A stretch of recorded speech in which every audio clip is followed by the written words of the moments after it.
What's going on, guys? This is Twister Dawn, coming to you with an episode of Dark Souls 2 PvP. Alright, first video in Dark Souls 2, and this will be my first impressions of the PvP aspect of this game so far.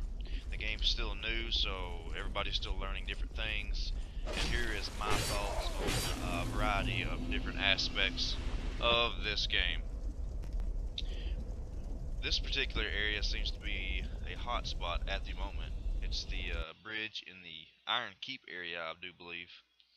And in my preferences, I do not like this area that much because it's too narrow on that bridge. I have noticed though that certain other areas are pretty active as well. The other night I was PvPing in the, I think it was the Undead Crypt at the first bonfire, and that area had a lot of room there to PvP. It was more of a square room where you could actually avoid spells and such. So, first thing I want to talk about is poise. A big difference in this game. Poise aspect of PvP is definitely something that is not correct on each weapon. Some weapons like Ultra Great Sword say they bring 50 poise, Katana said they bring 20. That is definitely not the case in PvP.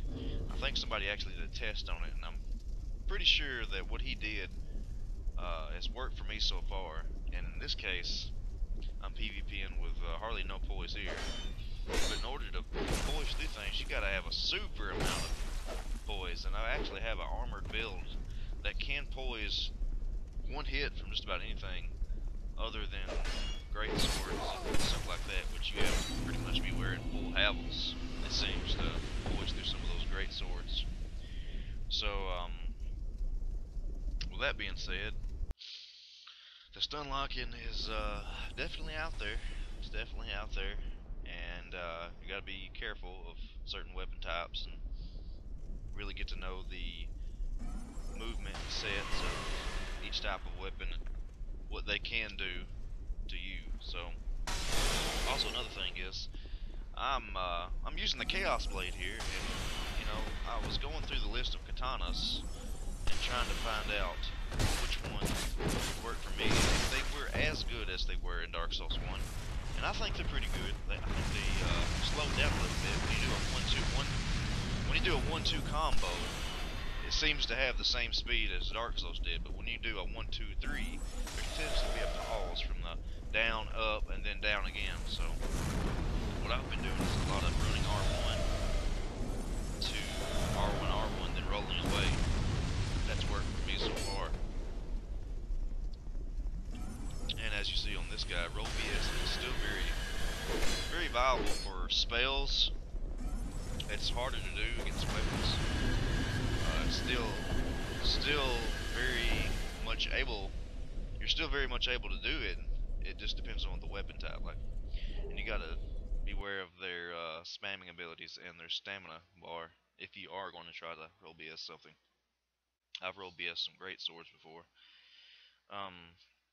As far as the pyromancy goes,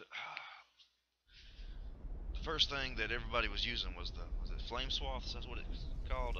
It's a pretty good spell. It casts at about the same rate as probably a great fireball from Dark Souls 1. The great fireballs here, I've got like 157 casting speed. I've increased it up to 200, so I don't really see a big difference from 150 to 200. So I keep it kind of at 150 for right now. I may even actually lower it in the future, because I don't really see a big difference in anything like that.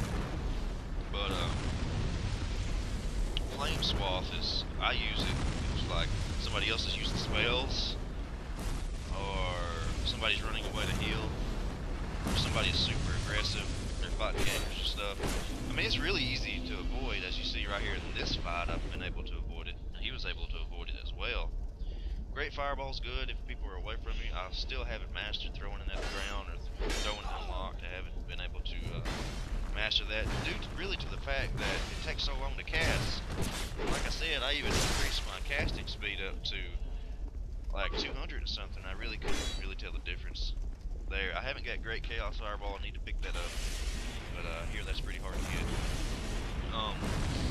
I do not have Forbidden Sun. I believe that's a spell where you shoot out that lava, big old lava ball, the molten boulder.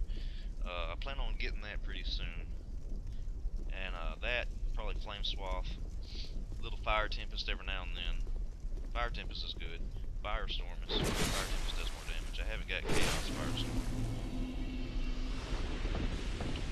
but I honestly thought about respecting into a quality build, but kind of put that in the back of my mind here. I was been doing pretty good with Chaos Blade. And like I said, when we was talking about katanas, it seems like the Chaos Blade is once again the best. The damage is just a slight bit more than the Uchi, but it's not like in Dark Souls 1 where it was a lot more. In this case, it's slightly more powerful. But it does have a reach advantage, so that's a big difference there. It's the longest katana other than the washing pole, and the washing pole is slow, and it weighs more, so really, it's not, in my opinion, Chaos Blade's better than the washing pole. I was excited about the Manslayer, but the poison buildup is so slow, and it's not even worth using. The Dark Drift, really, it has R2s that go through shields, but that really isn't important. I'm not really having a lot of problems with turtles, so I'm not really thinking that it's better than Chaos Blade. And then you have the Black Steel, which seems, I don't think the damage on the Black Steel is as good as even the Uchi Katana, because it caps out at like 190 or something.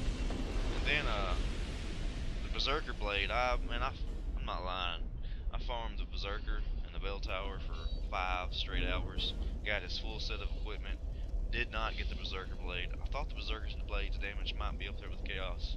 I think it caps out at 260 with a scaling in D, B, which may go up to A.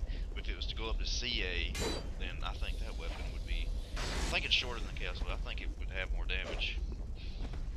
So really what it's come down to here, and I haven't made a long video, so I'm going to wrap this up, is managing your stamina and watching out for stun locking, and really getting used to all the OP spells and stuff. But other than that, I'm really liking Dark Souls 2 PvP even better than Dark Souls 1.